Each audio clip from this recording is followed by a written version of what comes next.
I woke up this morning to see that my last video, Salute to Creationist Women, had stirred a hornet's nest of controversy in a way I never envisaged. I did, of course, expect comments like this, which is why I was at pains to point out that I was not attacking women, just redressing the balance a bit, because so far nearly every Golden Crocodile nominee has been a man. But that isn't representative of what dropped into the video forum. So let's start with this. Amina is one of the smart girls out there helping us other girls. Why do you even watch her videos? Well, I'm sure she is smart. I'm sure she's a lovely person, and I'd never heard of her until someone nominated her for the 2011 Golden Crocodile.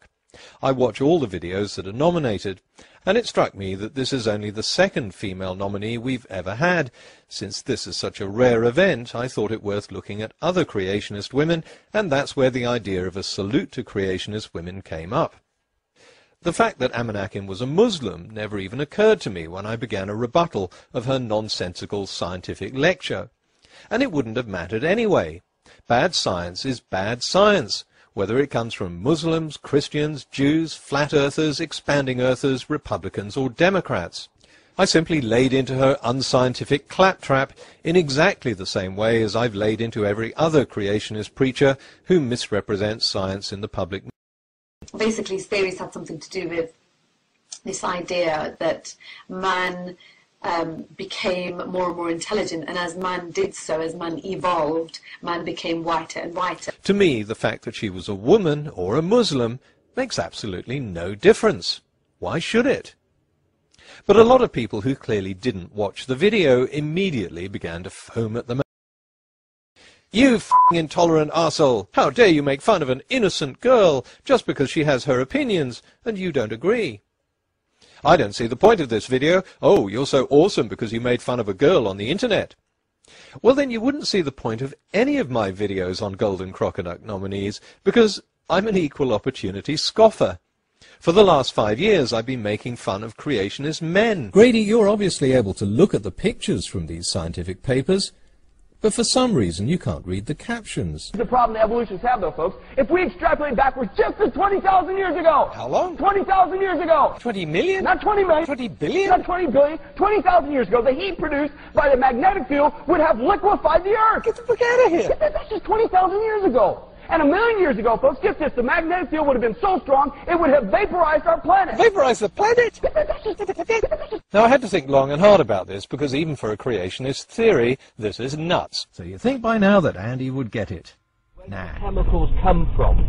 Where did the planets come from? How did the chemicals make all the planets? Well, Andy, if you can't be bothered to listen to the answer Aaron Ra gave you, then do what I suggest all clueless creationists do and check out the library room at your local primary school. I want to be kind to Kirk Cameron rather than suggest that half his brain must have been sucked out in a freak vacuuming accident. Occasion, I should find new life inside. You may smile at this. But as soon as a woman is the target, she's an innocent girl, and her scientific baloney apparently shouldn't be criticized. I don't hold back because of someone's gender or religion, and I don't see why she's any more innocent than Ken Ham, Peanut Butter Man, or Crocodile Boy, who, like Amanakin, choose to preach science on the internet.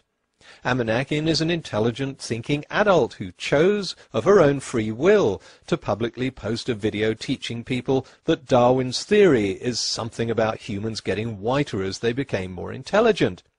If another YouTuber like Nephilim Free had said the same thing, I would have torn into him in equal measure, and I'm sure I wouldn't have received a lot of messages about how he's just an innocent boy. And it's not Amanakin's opinions I disagree with. She's welcome to her opinions. I'm rebutting her claims about scientific facts. For example, that chemical reactions happen by chance. And I hope I showed very clearly that they don't. That's the whole point of doing these videos. It's just plain wrong saying abusive and hurtful things about one's religion. Oh, obviously I Love Geneva Lane didn't watch the video, but that's no surprise.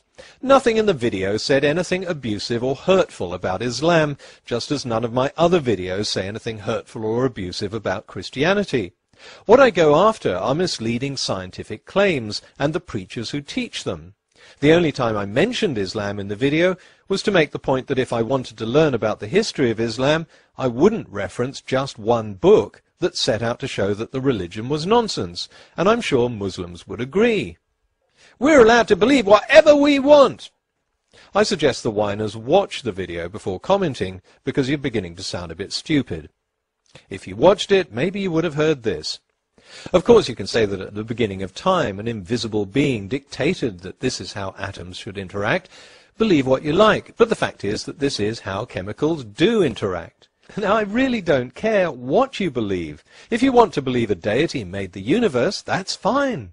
But if you go on a public channel and misrepresent science, then expect to get rebutted. What right have I got to rebut you? The same right you have to put these videos out in the first place. No, and I don't need permission. If someone presumes to lecture others about science on YouTube, myself included, they can expect to have their videos copied and commented on. It's called fair use. Trying to shut this down is censorship. It's sad that a video about science that makes no criticism of Islam or religious belief should be made a pawn in a stupid religious war by people who didn't even watch it. Because once they start commenting, then we get fanatics on the other side, spouting their own version of hatred and abuse. I've had to remove 2 posts from this video forum, and I don't think I've needed to remove that number so far this year from all of my other videos put together. But the gratuitous racist abuse they contained against Muslims shows just how extreme people get in trying to stir up anti-Muslim hatred. I was going to show the messages blanking out the profanities and the racial slurs, but they were so bad I couldn't even do that. Years ago I lived in Brazil and built a house in a favela in Salvador da Bahia. Like most of Brazil, it's a multiracial area. If one of my neighbors had to describe what someone looked like, they might say he was tall, fat, or ugly, but they'd also describe his skin color in some detail. A bit darker than me, he might say, about the same color as Lucia. But if I tried the same thing in Britain, how can I describe Fred? Well, he's a bit darker than Mike Tyson, but not as black as this bar of chocolate. Yeah, people would be outraged. It's not about being PC, it's just making the assumption of prejudice in sensitive areas like race and religion. In Britain I'd be branded a racist for describing someone's skin color as a way of identifying him. In Brazil, skin color is just another feature. I should be as free to criticize Amanak's science lecture as I am to criticize Ken Hovind's, Ken Ham's, or Peanut Butter Man's. If you mistake this for an attack on Islam, sorry, but you're an idiot. And if you complain about it on the forum, which you have every right to do, you become a whiny idiot. Oh dear, you're going to misunderstand that, aren't you? I'll get comments like, "You're calling Muslims idiots." No, again, I'm not talking about religion. I'm talking about those who comment without watching the video, without taking in or trying to understand what's being said. It's about those who foam at the mouth over an imaginary slight. Of course, I can understand where this sensitivity comes from. When there are other idiots on YouTube and public intolerance against Muslim beliefs is rampant, it's easy to retreat into a defensive posture and assume that a rebuttal of anything someone says is an attack on whatever religion she happens to hold. But learn to tell the difference. If you can't tell the difference, then that polarizing gap is never going to be bridged.